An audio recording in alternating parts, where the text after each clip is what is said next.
stationed down there on that borderline for decades, in fact. But in the last month, there have been a number of deaths, as you mentioned, and also a number of serious injuries.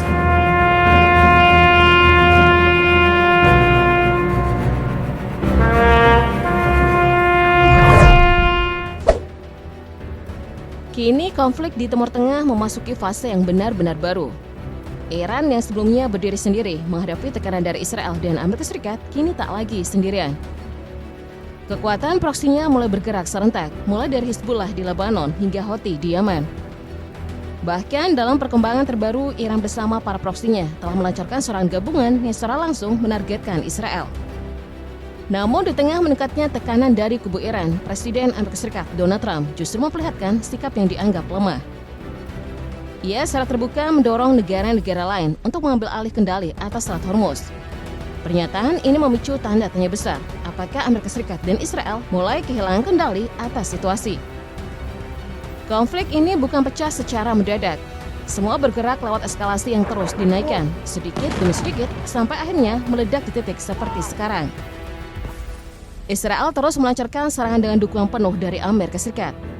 Bukan hanya militer, tetapi juga fasilitas strategis yang selama ini menjadi penopang kekuatan Iran. Tanggal 27 Maret menjadi titik penting.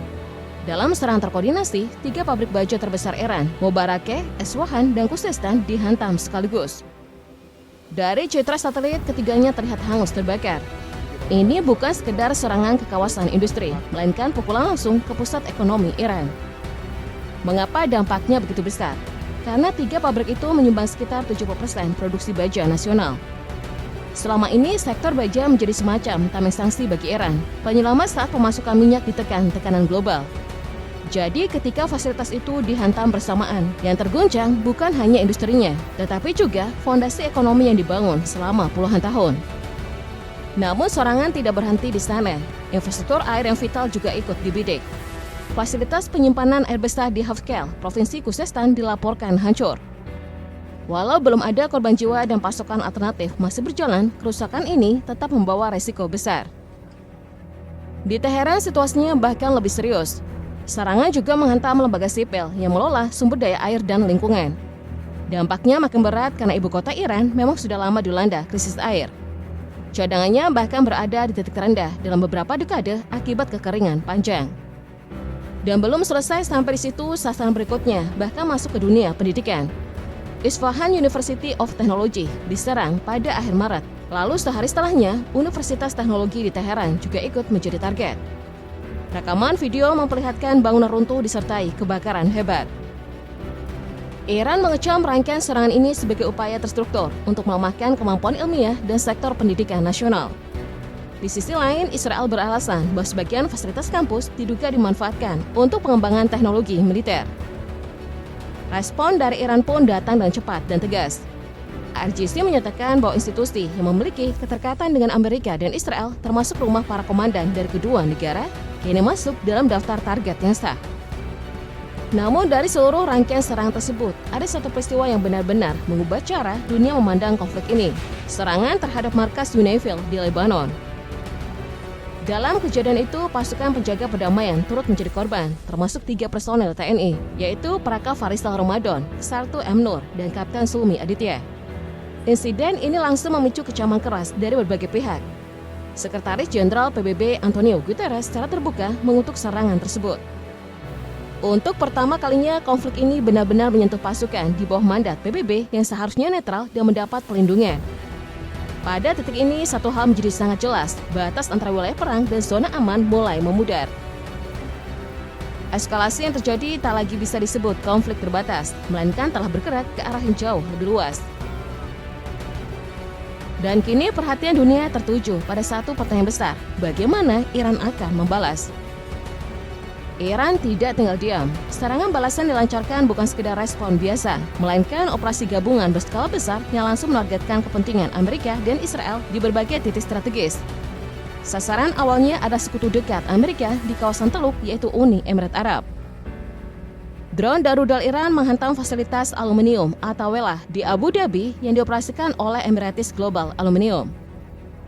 Area smelter dan kilang di kompleks tersebut terbakar hebat dan mengalami kerusakan signifikan, sementara sejumlah pekerja dilaporkan terluka.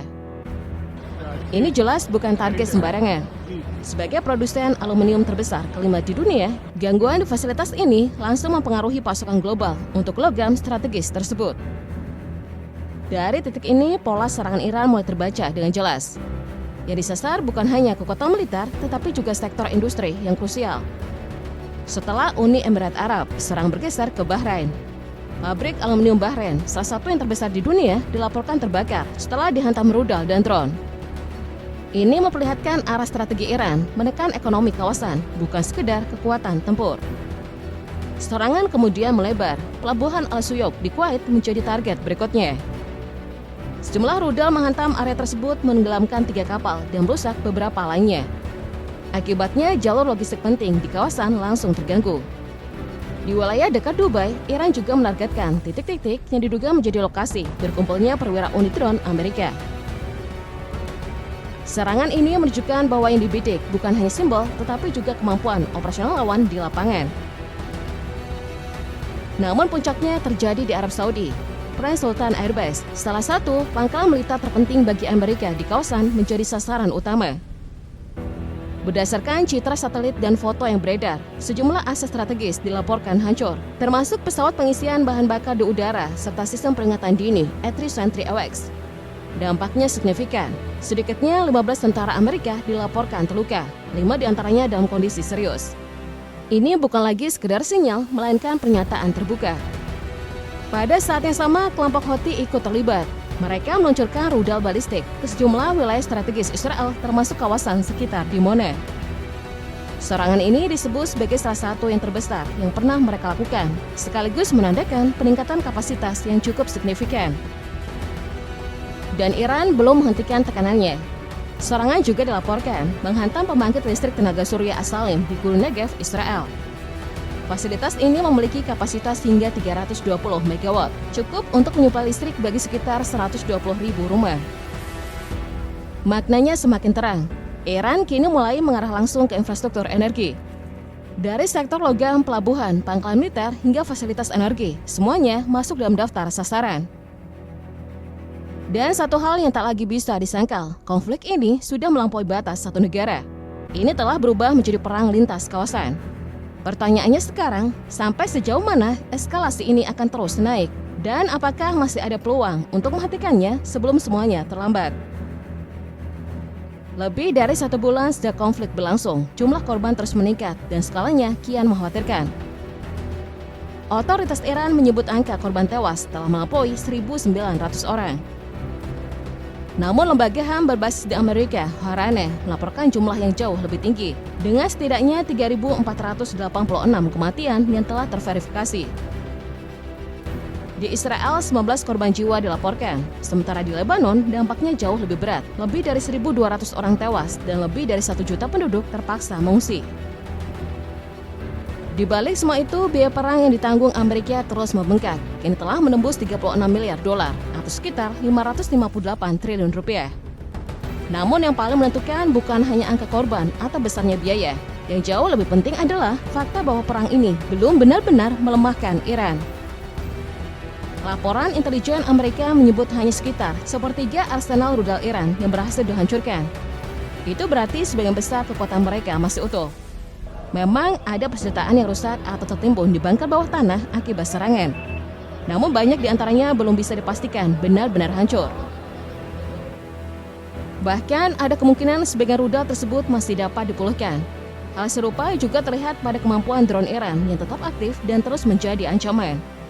Kesimpulannya jelas, setelah sebulan serangan intensif, Iran belum lumpuh. Di sisi lain, Amerika juga belum menunjukkan tanda-tanda untuk mundur. Alih-alih mereda, situasi justru bergerak ke arah sebaliknya.